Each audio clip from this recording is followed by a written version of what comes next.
ऐसा भाई के जन्मदिन बा और सगाई बा कि शायद जितना खुश हुई एकरा से बेसी हम खुश बानी। सही बात है। ऐसे कि जीवन में खुशी के पल कभी कभी मिलल बा, ऐसे हम कहतनी कि जोड़ी बनल रहो दुल्हा दुल्हीन कि जोड़ी बनल रहो दुल्हा दुल्हीन के तनी मनी फर्क हो जाए फर्क है।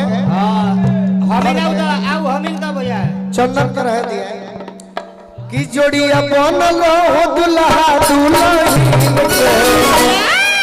एरे लगे अंकल तनी कठिन हो जाए आ समधि समधीन के बनल रहो दुल्हा दुल्हीन के समधि समधीन के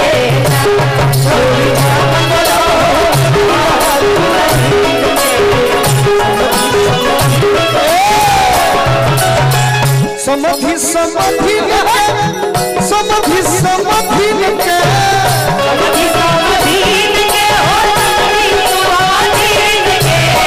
समधि समधि के हो समधि समधि के जोड़ी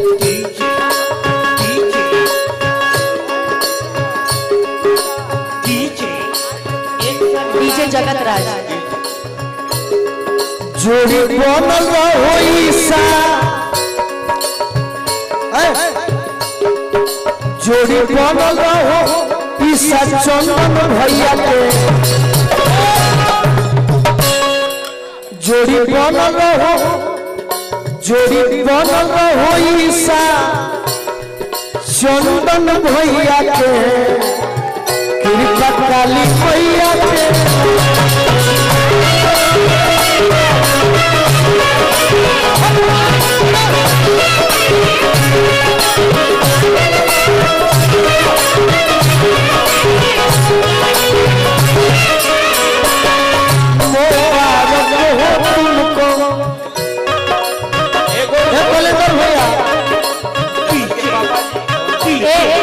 मुन्ना भैया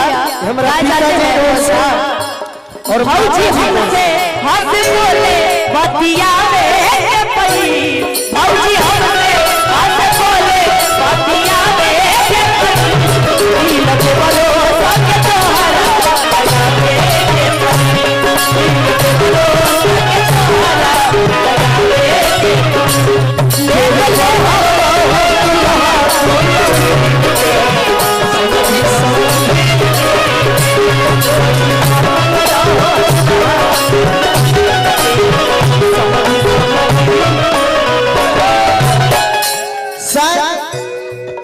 भगवान करस सासाराम के तारा चंडी माई करस कि हम अगर जीवित रहो अपना चंदन खाती कहो छोटे बाबा मामा प्लीज कहो राहुल यादव जी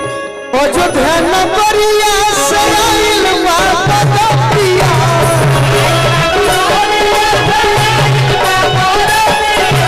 मामा जी अरे मामा नचबे कि ना मामा जी मशीला बाजी का छोटे बाबा मामा कोड़ी छोटे बाबा अयोध्या नगरिया से आइल बापतिया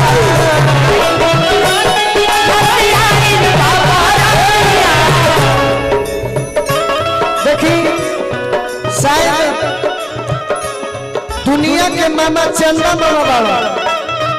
दुनिया के मामा चंदा मामा बाबा की भोजपुरी के मामा एगो छोटू मामा बाबा ओहू में केहू मामा कहेला तो गाड़ियों देले बाकी हम आज कहतानी ओकर बाद आज से ही कहते कोड़ी बोला एक मिनट तनी अपन भाव हमारा तला बोला देखा दो अभिषेक भैया छोटे भैया अयोध्या नगरिया से आइल बापतिया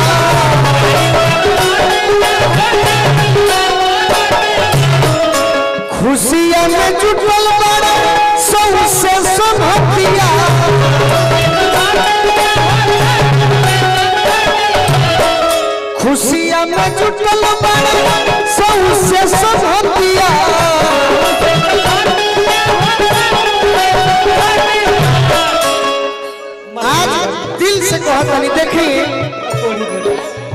मत मामा सुन भाई तू ए कभी आज तू जानो करो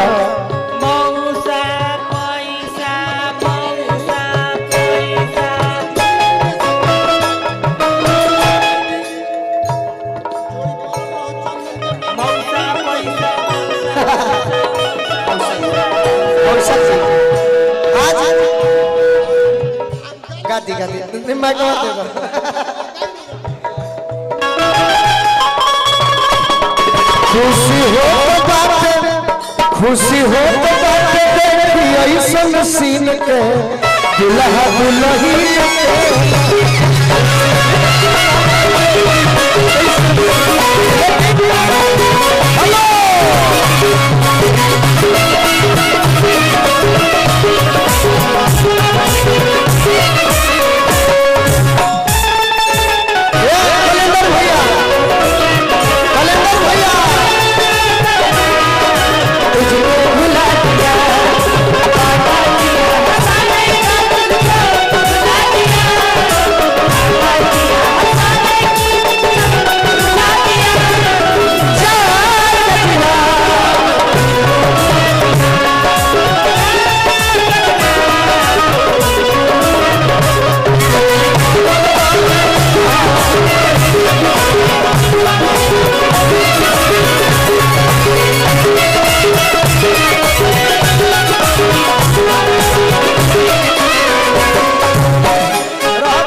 बाबू रे सुन एक मिनट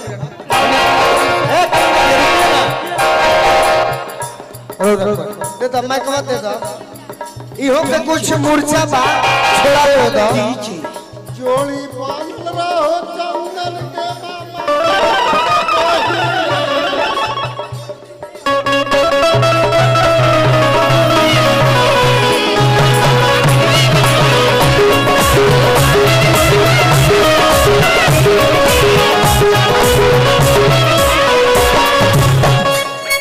मामा